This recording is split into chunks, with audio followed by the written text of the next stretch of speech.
Hello, all, and welcome back to another episode of After Sessions Podcast. I'm Juan. I'm Lydia. And I'm Gilbert. And folks, thank you so much for your patience as we've been on a slight hiatus. We're back, and we've been very swamped. And what have you all been up to?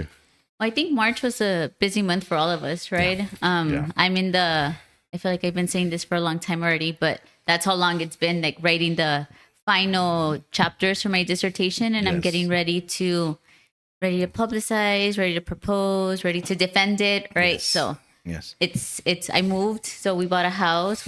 It's a lot of life moments that happened in March for us, so that took a lot of our time. And then Oh my gosh, I don't envy you. The last semester of my doctoral thesis was such It's not fun. not fun. No. Not fun. I went back to school, so I picked up a master's I started sometime back, and so being back, with 6 hours of graduate work on top of everything else. So it's been busy. It's been real busy, but I wouldn't have it any other way. Best. And on top of that, your private practice, yeah, being a professor at TAMU, seeing clients, nonstop. going to the gym. Yeah. Yeah. On my end, I've had a series of speaking engagements. April is Child Abuse Awareness Month, so I've had to speaking engagements, prepare for that. The interns at the office. I just came back from Peru, which was nice. I went for a conference, an EMDR conference. I got for a week right on the coast, so I got to surf. The second week, just took a slight vacation, and I walked the Inca Trail. Nice. Okay. Which is a 4-day nonstop, average about 10 hours a day of walking through the mountains with the goal of arriving to Machu Picchu. So finally got there, and it was glorious. Very, very difficult, but at the end, now I'm all set already. We're ready to roll. Ready to roll. Ready to roll. So we first want to say thank you to everybody who we put a poll out there on our Instagram and After Sessions podcast, asking y'all what kind of topics you would want to hear for the month of May. We know that May is Mental Health Awareness Month, and we kind of wanted to tone it down to hear what kind of topics people out there would want to hear from us. Yeah, and thank you to shout out to everybody who participated in the poll. Mm-hmm. Yeah. Okay, so today we're going to talk about a series of things. Some of the responses that we got were wanting to hear our insight on persistent depressive and anxiety attitudes. So I think that'll be interesting. Neuroplasticity, and another one about life coaching and therapy, similarities, differences. So I think it'll be fun to hear. Yeah. I know that some of these topics I've had them from time, like conversations with different people, but I'm interested to hear what y'all have to say about it too. Well, I'm interested to see the persistent depressive attitudes about persistent attitudes about depression and anxiety, or persistent depressive and anxiety attitudes, which is what was written. So, I mean, because if clinically there's your depression, your full on major depressive disorder, right? With has to be within 2 weeks, and you have to have the major symptoms in there, like the inability to focus, either the melancholic features that you're very, very sad, or in the case of many males, very aggressive, and then the inability to sleep, or either eating too much or sleeping too much, or not eating enough, not sleeping enough, feelings of worthlessness, guilt, all that stuff, and then suicidal ideation or thoughts. But then there's that persistent depressive disorder, which is kind of like a very low grade depression, but where you're able to forever. Function. Yeah, it's nowhere near as intense as major depression, but it's a long process. It has to be there if you're an adult 2 years, if it's a child 1 year.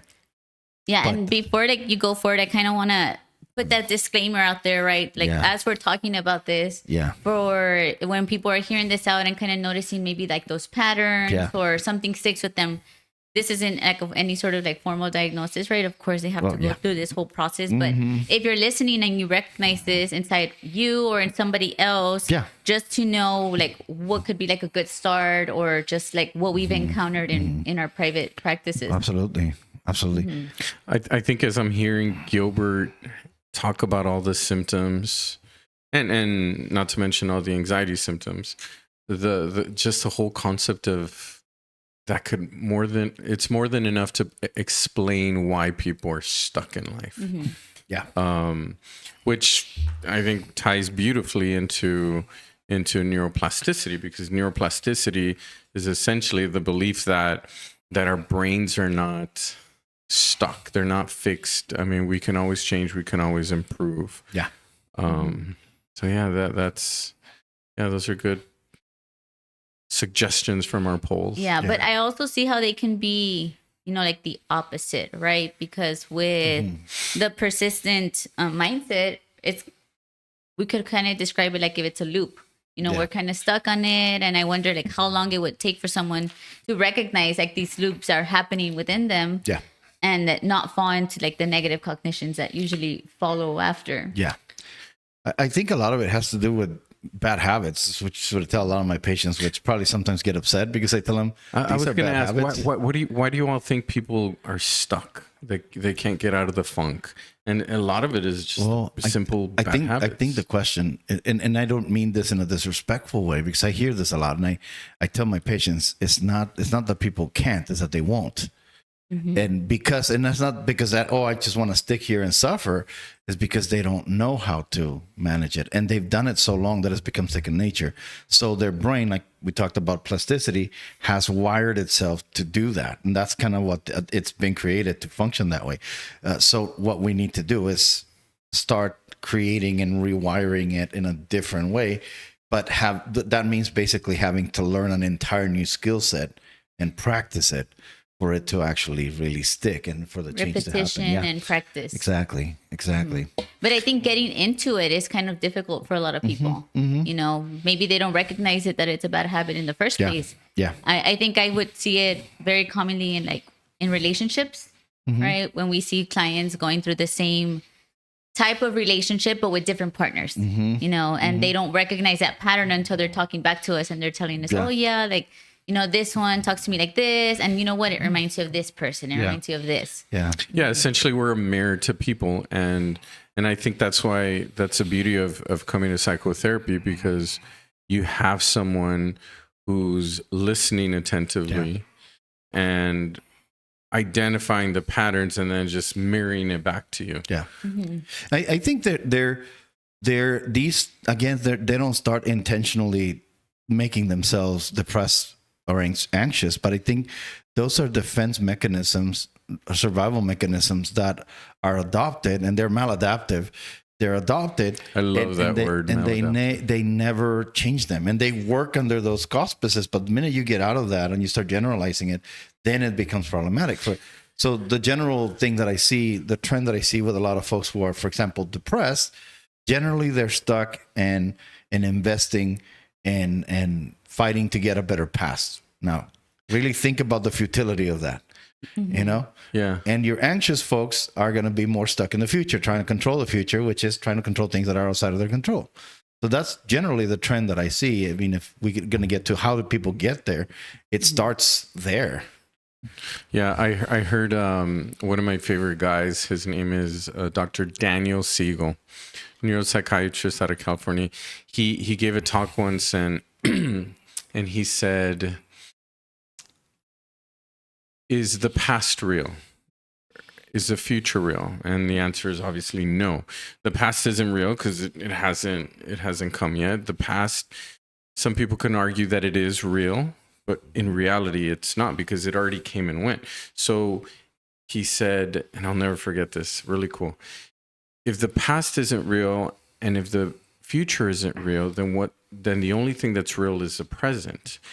And if you're not living in the present, then you're not fully alive. So would you say that the past is not real because our memories and our ideas of it change, or what about it makes it not real? It's not here anymore. Because it's a lived experience. So how can we say it's not real? So we could say the same thing about the future, which produces anxious thoughts. I mean, if the future is nothing but an imagined scenario in our mind, and personally, I don't think it's bad to visit the past because, we want to remember the good old times. We want to remember learn from our errors. I think we need to visit the future. We need to plan for retirement. We need to plan a trip, that fun trip to Peru I just took, but not live there. And I think that's where people get stuck, that they live in the past, they live in the future. And instead of only visiting the past and the future. Yeah, they don't stay in the present. Exactly. They don't. And I think to piggyback on what you just said, I guess I've just been writing way too many papers on against postmodernism. But one of the things that happens, this whole relativity. I don't like postmodernism. No, I hate it too. Of course, y'all wouldn't. So I've been writing several papers, and one of the things that I'm gonna sound like a postmodern is like what you just mentioned about the past not being real, and for the same thing, the future. It's one of the things I've also encountered with a lot of for example, my depressed individuals, is that they only perceive and store certain aspects of experience and they ignore others completely. So they only will take and remember the types of experiences that validate their irrational beliefs. For example, life sucks. And or people don't care about me. People don't like me. So they walk and this person treated me nice. That person treated me nice. That person treated me nice. Yeah. You said hi to me. You said hi to me. You didn't say, see, nobody cares. You didn't say hi to me. Even though all these people did, but I'm going to be scanning for this. But when I see it, I'm going to put it in my I guess my idol that I made about how life sucks and how it looks. So I'm only going to selectively gather information to validate this irrational thought that I have. So very Albert Ellis.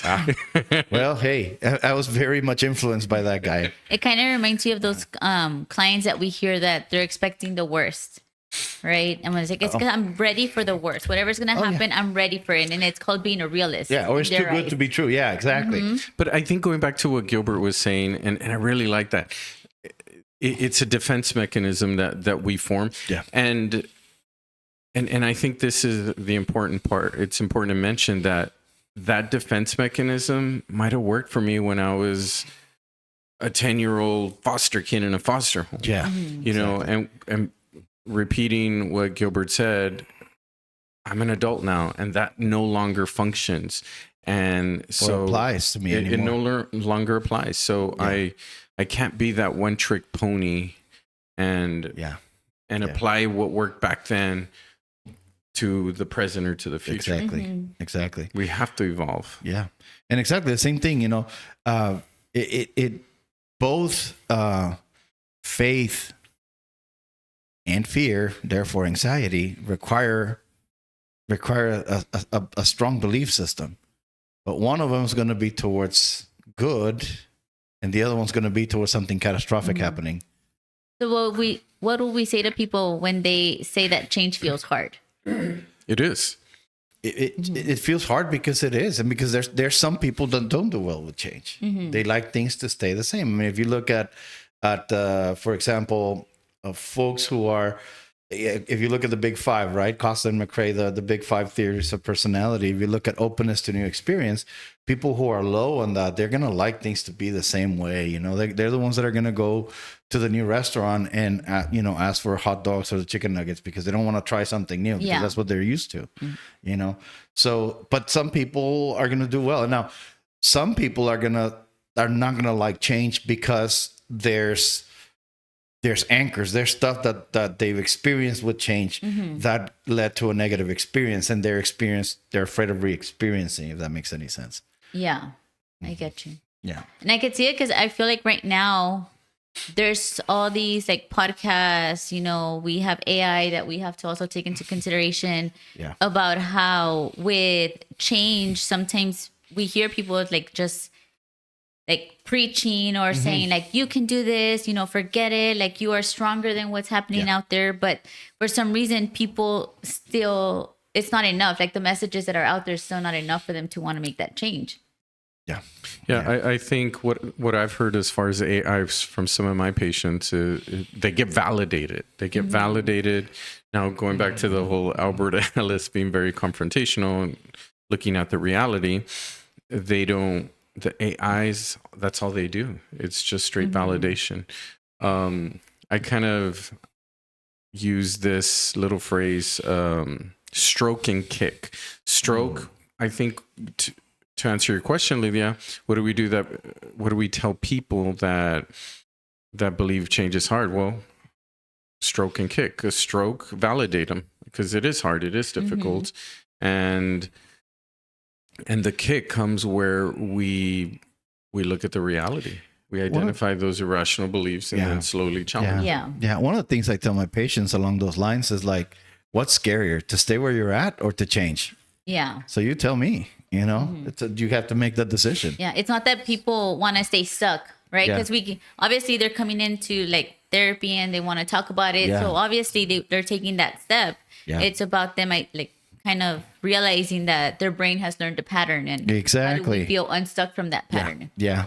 And that's where it is. It looks very daunting to change that. It's like I tell my students, I make all my students stand up, right? And I tell the ladies, pick up your purse, and they'll pick up their purse. And then I said, okay, now what I want you to do, I want you to get your purse and put it on the other shoulder. And I tell everybody, get your wallet and put it on the other cheek. How does that feel? And they're like, it feels weird. I'm like, well, why does it feel weird? Same bag, same body, different side. Well, it's the pain receptors, the pressure receptors that haven't been adapted. Your brain hasn't learned to shut them down. That's why it feels off, even though it's the same stimulus, right? Yeah. So that's what Donald Hebb, was what a neuroscientist. And he talked about neurons who fire together, wire together. So I think that's what happens, and that's why it's the importance of repetitions and practice. And that's mentioning Albert Ellis, his approach to psychotherapy was very confrontational and very much like a coach. Yeah. And screw the past. Exactly. It's past what you're doesn't telling matter. yourself right now. Right. Yeah.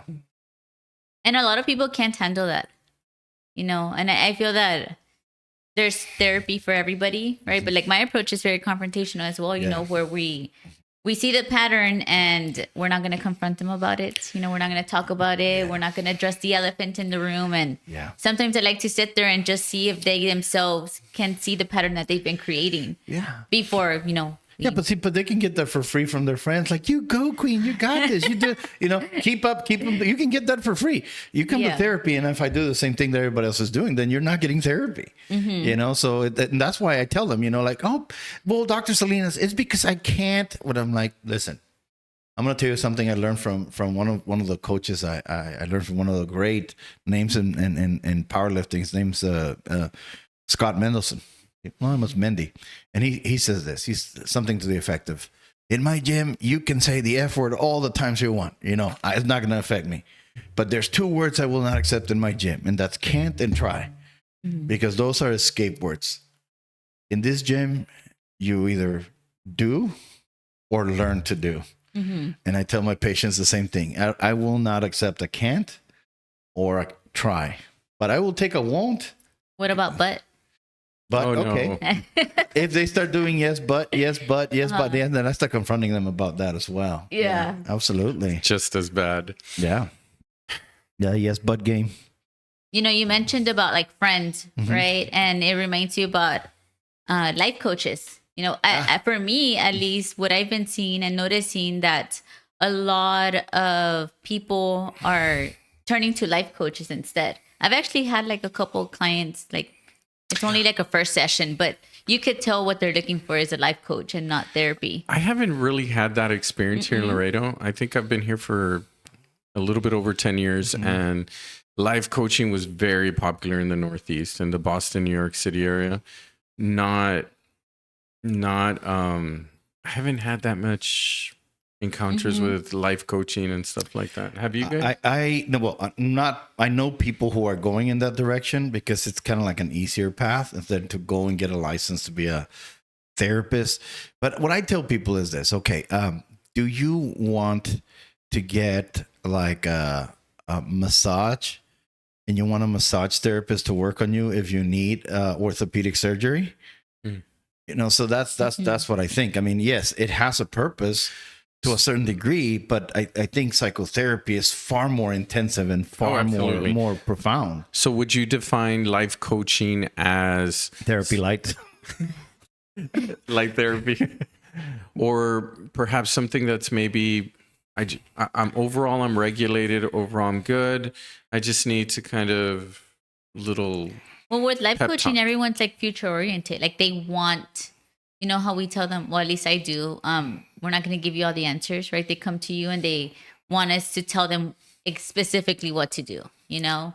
And with life coaches, that's what it's about. It's like goal oriented, your future focused, very action. Like we're going to create a Solution plan to move focused, yeah. together. Whereas us three in psychotherapy, it's more deep, it's profound. Let's link your current behavioral patterns to to a belief system that you developed back in the day, and that's hard work. Yeah. It's very hard to work. I don't know. I mean, again, this is just my soapbox, and you know, I might step on some toes, but I mean, again, I guess I'm the old timer here, right? So back in my day, you know, I mean, life coaching, really? I mean, it's like you figured it out on your own. Like, you didn't have anybody like holding your hand and walking you through school. Like, you need to go to the bursar's office, and you need to go this, and you figured it out.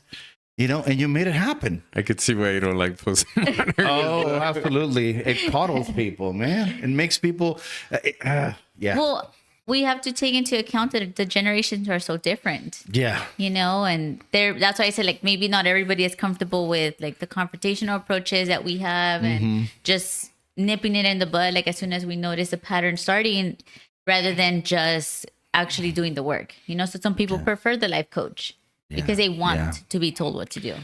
Well, but see, how do you then transfer that to real life, to reality? That's the difficult part. Now, Because you're so used to being told what to do, and when you don't have that person, your life coach. Exactly, and then you're lost. You know, it's like I was preaching this morning about this. You know, so you literally, I'm gonna preach to you. There was in 1991 in Oracle, Oracle. Hey, it's right north of Tucson, Arizona. Okay, Oracle, Arizona. In 1981, there was an experiment done called Biosphere 2, and they were looking at creating a biosphere in the balance over there in the desert. So when we terraform Mars or something like that, right? So they made this huge dome, and they started growing trees, and they put the right atmosphere with the amount of carbon dioxide for the trees and the right amount of nitrogen on the earth with the right pH. And they had these trees there that were sheltered, and they grew like fast and huge and lush and beautiful. And right before they matured, all of them fell over. You know, even though they were bigger than the variety you find outside of the biosphere. Well, they started looking closer at this, and well, they realized that the wood had not developed properly, and the root system had not developed properly because it didn't have the wind fighting against the tree.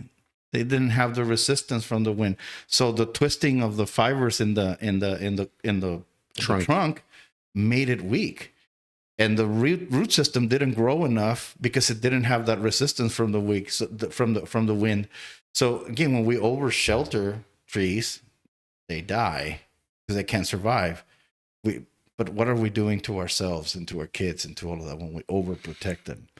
You know, and I think that's where like this life coaching, I get it. There is a place for it, but I think that if we become over reliant on that and not let people figure things out, I think that's where we can get in trouble. Right. Yeah, and I think also it's about like not fixing, right? Because we're not here to fix it, Yeah. like fix people's problems and stuff. And I feel with life coaching, people come with a problem and they get the solution for it, and then we move forward. But it kind of reminds me of what we were talking about earlier about like the neuroplasticity and why change is hard. Yeah. You know, and how our brain gets stuck in that pattern. Yeah. And we're not able to just like easily get out of it. Yeah. You know, as we would like to. And psychoeducation, that's one technique that I use with a lot of patients to, if you want to call it coddling, to in a way to teach them the reality. Like, hey, this is what you went through. This we've explored this. You went through this traumatic childhood. You've developed these defense mechanisms. They worked for you back then. Now look, hey, let's take a look at the brain. This is what a habit looks like in the brain. Talk about the basal ganglia, and so when they have that psychoeducation, it kind of takes the shame away, because okay, so I'm not a weak person. It's just my brain that's developed this over time. And if there's anything that I've learned over life, is that anybody could do anything. And so knowing that, I personally feel that I pass that vibe, that knowledge to my patients. And that's when I see them moving, when the shame is gone, when they know the reason why. And life coaching doesn't give you that. Yeah. You know, to add to that, I was listening to Andrew Huberman, and he was having a podcast with David Goggins. I don't know if you know this guy. You've heard of this? Oh yeah, guy, intense you know? guy. Stay hard, you know. Yeah. So I love David Goggins. I need to stay away from listening to him, because then I'll like go off the deep end over here working out and stuff. But he was interviewing him, and he was talking about how they made some discoveries as far as neuroplasticity is concerned.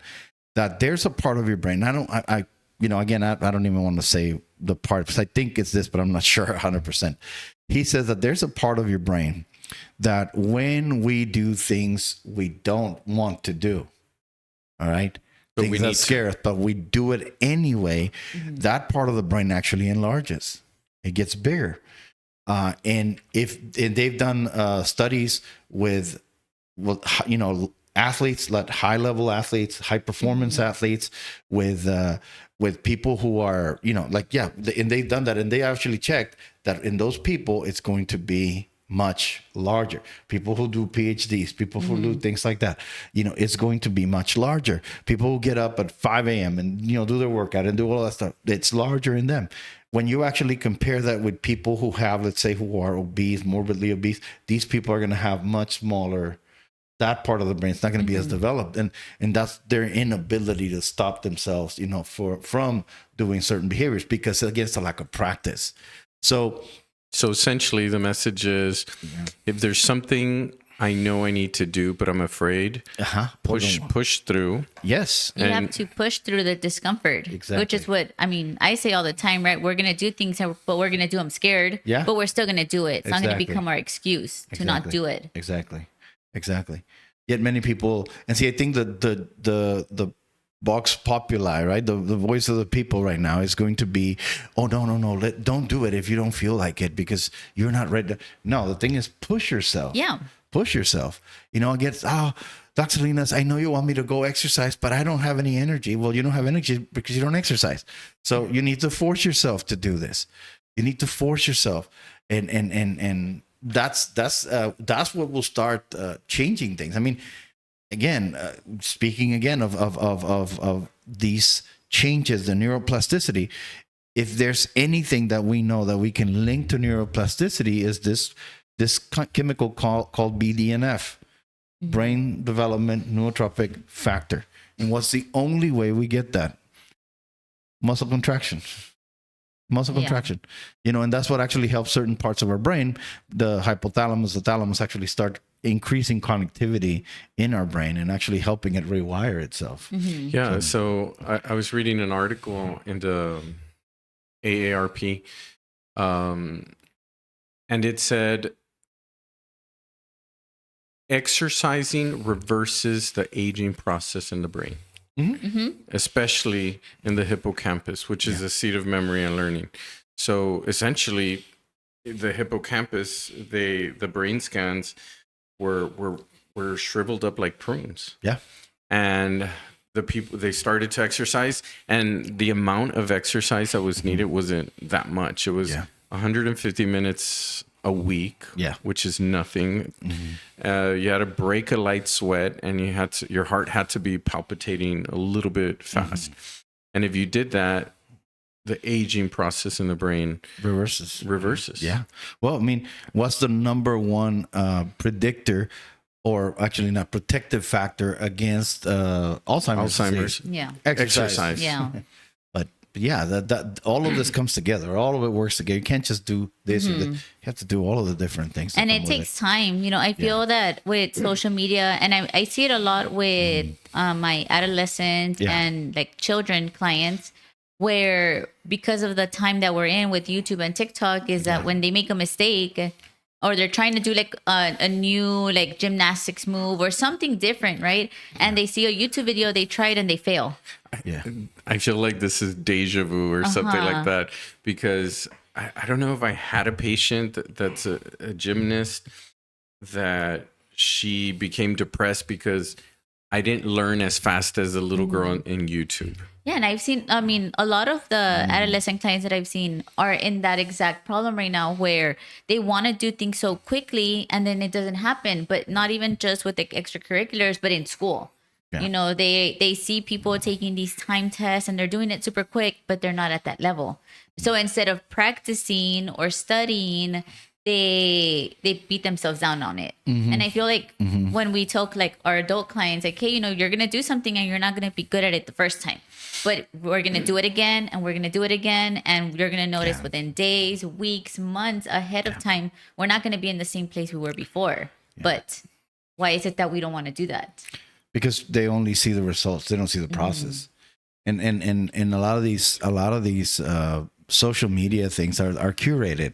They're highly curated because they just show you the result, maybe the beginning and the result, but they don't give you all the stumbles. They don't give you all the failures. They don't give you all the times that they went back. Which is what happened with my little young patient. Yeah.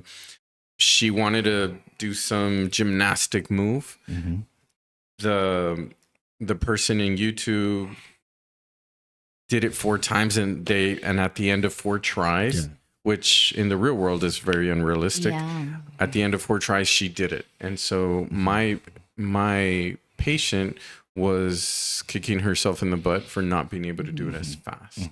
But I could relate to that into some level, where I also set maybe like unrealistic expectations on myself. Like the biggest one is with my PhD, where I had a goal set. It's like, I want to finish this by January. And then life kicked me in the butt, and then it was in January, and we're in April, right? Almost May, and we're still not there yet. Yeah. But it also takes that time of like, okay, well, there's just things that we can't rush. Yeah. You know, exactly. And even for us, like, I just want to get to the next thing. I want to do the next thing already. Like I have so much planned that I just want to be done. Yes. But obviously not done yet, right? Yeah. And I just have to wait for it. But exactly, because when you do finish, what's that going to do for you? Yeah, like a sigh of relief. Yes, and it's going to be a lot sweeter when you get there. You know, so yeah, absolutely enjoy the process. That's the thing. Yeah. Or as they say in the military, embrace the suck. I'm embracing it. That's what I'm doing. Because I was talking to my cohort about this as well. How I'm a big person on material things, right? Yes, I like my stuff, but I'm a big on symbolism. Yeah. So I ordered my regalia in January, because I was like, I'm going to use this as my motivation, because I want to be done. I want to see it. And when February came along, I put it away. I didn't want to see it anymore. I was like, nope, I'm done with this. I don't want to look at it, because I was so upset that now it's taken up to now where I can start looking at it again. I'm like, okay, here I am. We're almost there. We're almost done. The need for immediate gratification, quick fixes is irrational. Is just irrational. Yeah. It's an irrational expectation to have. But I think even for us, like we build our mindsets, you know, to be, we want to do this. We're very go-getters. We're kind of, I would say we are overachievers. Us three? No. And then others seeing that as well and thinking, well, it must be easy. for us to do everything. And they fall into this mindset of like the comparison, or even the whole, this is just how I am mindset. I can't do it either. Like, this is how I was raised, but it's Yeah. through trials and tribulations, at least. Just to repeat something I said earlier, I've just gotten to a point in my life where I really believe that, I mean, and with certain limitations, but overall, I believe that anybody can do anything they want to do. Yeah. It may take some people a little bit longer than Yeah. others for whatever. I'm a single mom. My intelligence level is maybe not as, it's average, not above average, but anybody could be anything. I agree. It just may take a little bit longer for some. No, I completely agree with that. I mean, If I want to learn how to speak French right now or play the piano, I could do it. Oh, yeah. have to set your mind to it. But see, I think when people take that attitude that, well, this is just how I am, that's just a cop out. That's an excuse. That's an excuse. That's an intellectualized excuse, and where I just have to be me, and people have to deal with this instead of like, and no, that's not reality. And if that's who you are, how's that working out for you? You know, obviously, if you've come for a reason, as far as looking for therapy and things like that, there needs to be this idea of change, of growth. I mean, to me, it boils down this whole idea of this is just how I am, or this is just me, or what have you. I think this is a practical way of explaining what Alfred Adler calls that inferiority complex. That, that's a way of like, well, I'm surrounded with all these people who have PhDs and I just have a bachelor's degree, so it's not fair. So I'm just going to get out of here and just never come back because it's not fair and it's the fault of the patriarchy or whatever. And that's what, instead of like, you know what, let me get my butt to school and let me do this and let me actually achieve, so it's that inferiority complex is going to come in. It's how you're going to deal with it. I mean, either you're going to fold or you're actually going to rise up to the occasion. And I think that's where a lot of psychotherapy can come in to help the motivation and see where this person's at. Right. And from a behavioral perspective, the response is, okay, is that how you really are? Or is that what you've just practiced for a long time in your life? Or is it what you've heard? Yeah. 'Cause a lot of the time absolutely. it's not.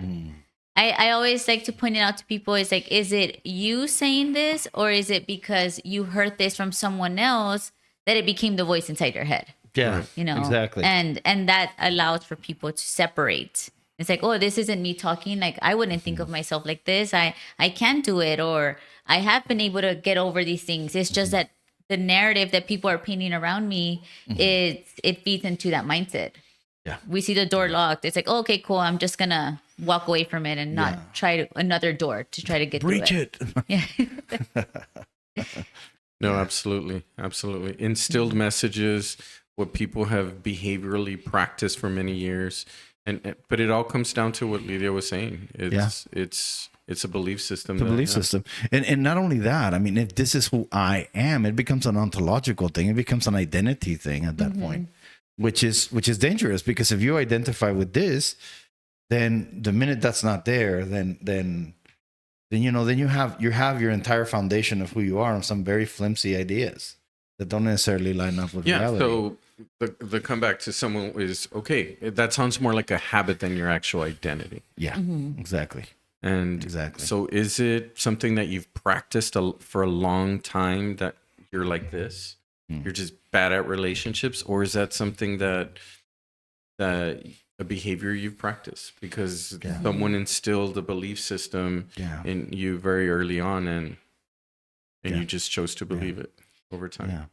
A great example, like, I'm going to treat men like trash and use them, or the other way around, because growing up, I learned that men do this. So the only way that I'm going to have the upper hand is by behaving this way. And then this is something that I'm going to now adopt and embody, and I'm going to live like this.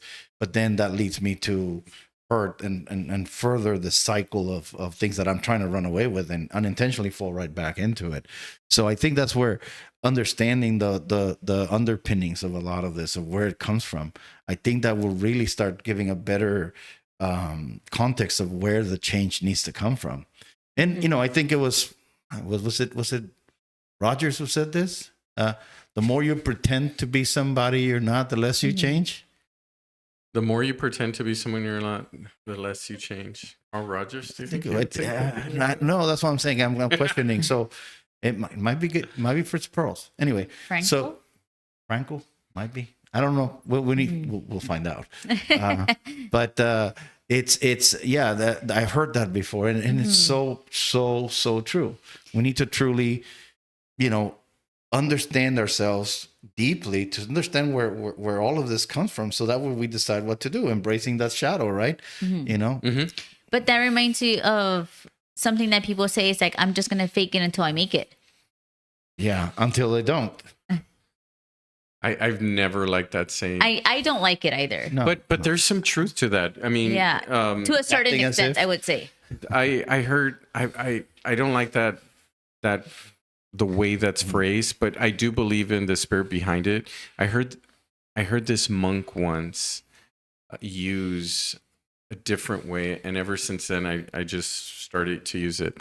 Where the body goes, the spirit follows. So sometimes we have to exercise, force my body to go, even though I don't feel like it. Sometimes I have to challenge myself to go to class and enroll until my belief systems about myself change.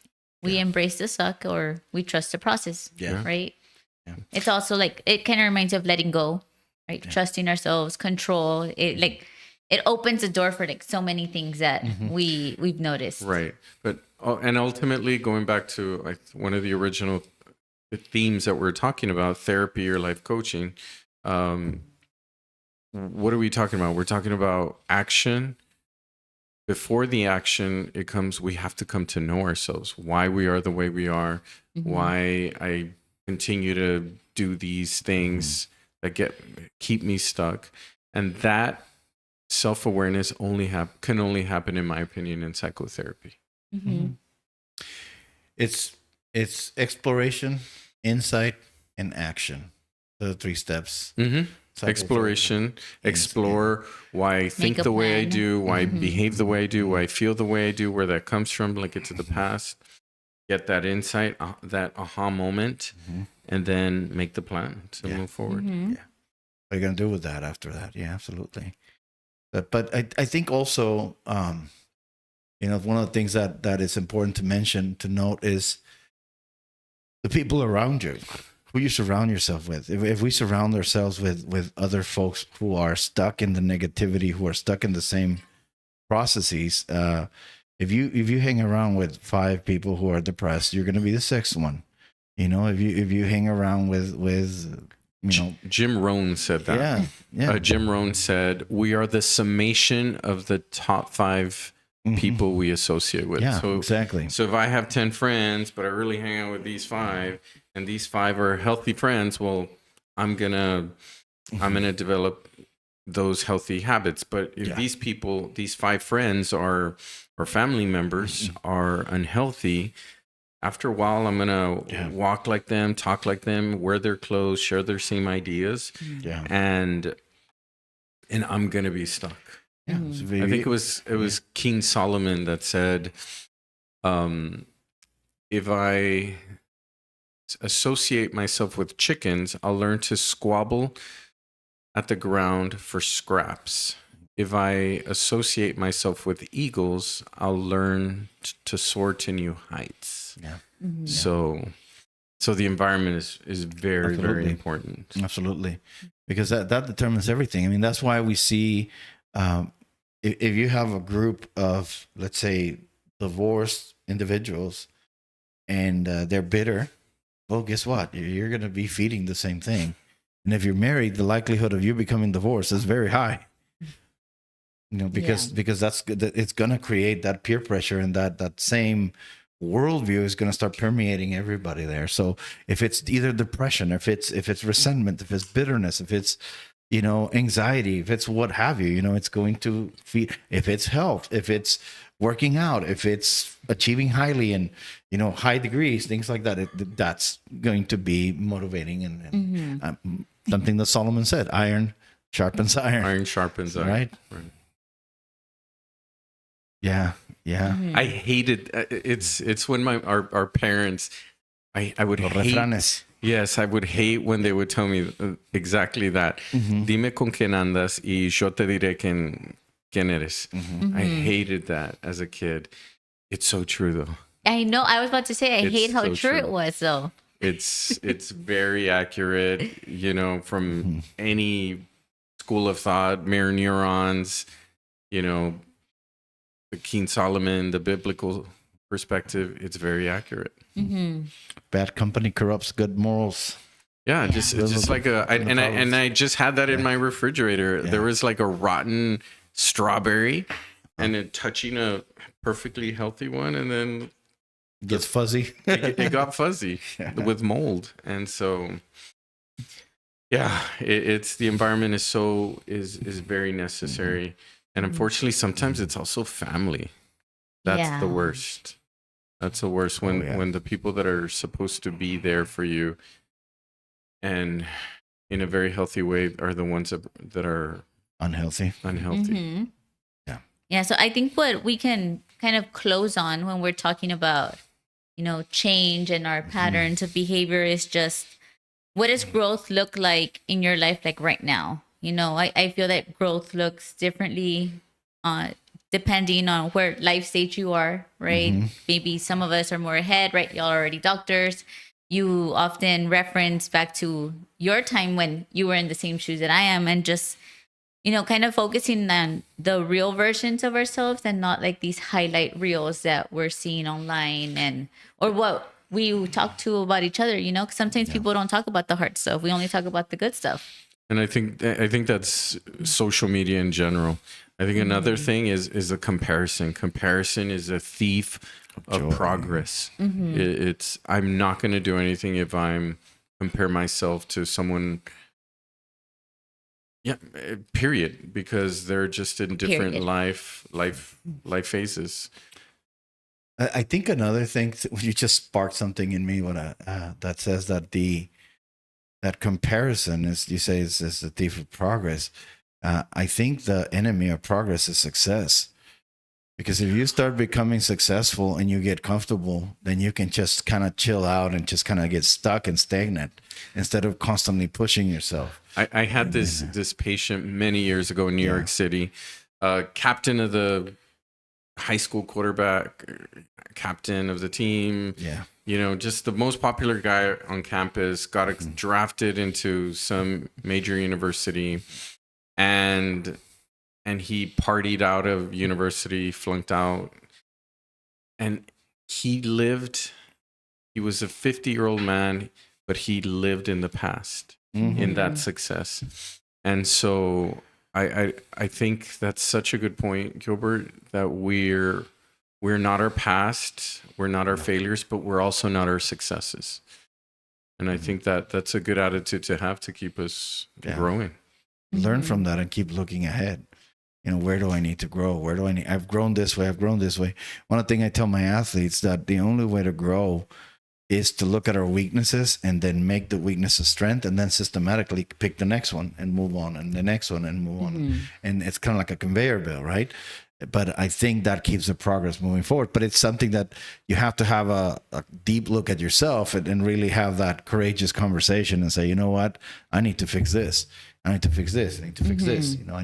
I could achieve more here. I could achieve more over there. And I think that's that ongoing process that will generate change. Is the only constant, Change is evident. Yeah. And I think that's one thing I wish people realized about change, that it's going to happen whether you want it or not. Yeah. And so you have a say so in what direction do you want to go. And change isn't a myth, but it's also not something that just happens overnight. Yeah. Right? It's a slow progression. It comes from the habits and breaking those patterns and identifying what we've been doing in the past that maybe isn't working anymore, and we're making those like positive steps to make that change towards whatever next goal we have in our lives. Exactly. Yeah. Well, that was a good talk, guys. Thank you so much, folks, for tuning in. Feel free to send us a message, drop us a line on any theme you'd like for us to touch on. And Lydia and Gilbert and I will maybe drop some polls in the near future. Indeed. Yeah, and feel free to follow us on our Instagram at After Sessions Podcast. On our bio, you'll see each of our Instagram handles. If you'll feel free to learn more about each of our approaches, just I think all of us are very unique individuals, but with the same mindset of growth and just trying to better not only ourselves but those around us too. Absolutely. So feel free to follow us on Instagram, and we look forward to the next episode. Peace out.